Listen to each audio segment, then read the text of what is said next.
Sugod sa ulan, ang budulerang tendera nyo. So, ayan, samahan nyo po muli ako sa aking isang napakabising araw. So, ayan, tumigil ng ulan, kaya bilis-bilis na ako. Kasi ang dami-dami kong gagawin. Kasi ang dami-daming gawain hindi ko pa natatapos. So, ayan, unahin po muna natin magpa-ship ng ating items para sa ating client. Hi, thank you po sa pag-avail ng aking mga items, US items. So, ayan, park po tayo dito. Kasi doon sa may LBC sa unahan is occupied na. So, dito tayo magpa-park. So, ayan. Grabe ang ulan these days. So, ayan, pinalakad ko na po ang papunta sa loob ng LBC. Bit-bit ang aking items. So, ayan, di ko na nakunan ang aking items pagpapaship sa loob po yan. And ayan ang aking mga ibubudol na mga paninda from US. Sana maubos. So ayan, on the way na po tayo. Kayo din ba pag lumabas ng bahay gusto nyo marami kayong magagawang task, hindi yung isa lang yung pupuntahan.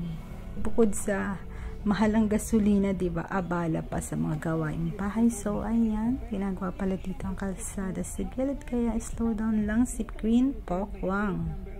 Anyway, sa mga gusto pong mag-avail, mga US items, jewelry, etc., etc., mag-PM lang po kayo. 1 to 2 months layaway, basta bawal po ito at cross sa mga makunat magbayad. FYI lang po, ha? Kailangan ko din po ng kapurahan at marami din po akong binabayaran monthly. So, ayan. Talagang special itong bubudulin ko na to. Mahal-mahal ko to. Kaya kahit kaulanan, pinupuntahan ko. Pero, bago ko siya puntahan, may priority talaga akong kunin dito sa school. Kukunin ko yung mga documents na kailangan ko para sa mga anak ko kasi dito sila nag-graduate ng elementary. So, ayan. Na-miss ko yung pagpunta dito. Naging tambayan ko din to ng ilang taon. So, ayan, lakad-lakad tayo kasi ang lakas-lakas na ng ulan this time. So, ayan yung office na pinuntahan ko. And, ayan, reminiscing the past. So, ayan na yung document. Nakuha, kulang pa siya. So, may follow-up pa ako. And, ayan, nakiosyoso muna ako sa akin bubudulin. Ayan, ang ingay-ingay pero nakaka-enjoy. At, ayan, nakabudol nga tayo. Kaya, uuwi na tayo. Di pa pala tayo uwi. Diretso naman tayo sa palengke para magbili ng food. Kasi nga, ilang araw tayong walang lulutuin. At ayan, kita nyo na diba, sobrang dilim na kasi ang lakas nga ng ulan. So, eto, palabas na ako ng school. At sorry nga po pala doon sa mga hindi ko na nabalikan na gustong tumingin ng mga items ko. Watch out na lang po sa aking live. Kasi talagang hindi ko na kinaya, sobrang lakas ng ulan. Basang-basa nga po ako dyan. So, ayan, on the way na tayo. Hagar do Versosa na ang inyong Queen Pokwang. At ayan, tingnan nyo, diba, ang ulan-ulan. At dahil po maulan, ingat-ingat po sa mga commuter, sa mga nagte-drive. Lagi po kayong mag-ingat kasi napakadelikado kapag umuulan. So, ayan, lakad-lakad tayo kasi doon tayo nagpark sa likod ng palengke. At ayan, tingnan nyo, oh. Baha na sa loob ng palengke. Tiyanggi pa naman. So, hirap na hirap ako talaga dito.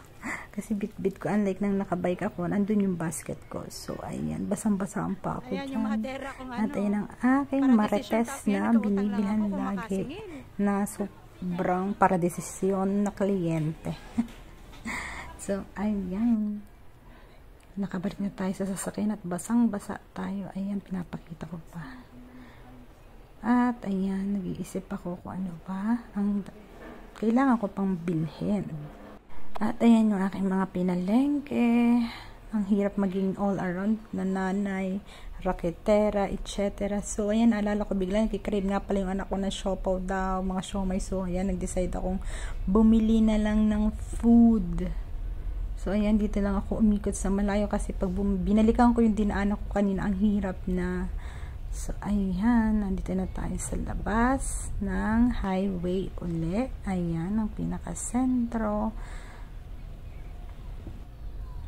At ayan, tingnan nyo naman, oh, kung gaano ka basa ang kalsada, kaya ingat po tayo lagi. So ayan, dyan ako bumili na lang ng food namin na mag-iina kasi medyo late na rin at di na rin ako makakapagluto sa sobrang pagod. So ayan, nag-take out na lang ako ng food.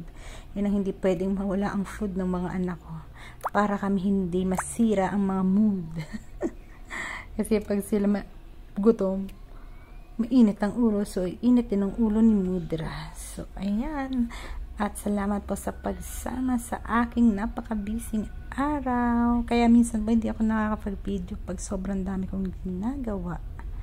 So ayan, ang buhay po ni Queen Pokwang. At mali po yung chismis na wala daw ginagawa si Queen Pokwang. Kung alam nyo lang ang pagod. Ayan, maraming salamat po sa panonood. Bye!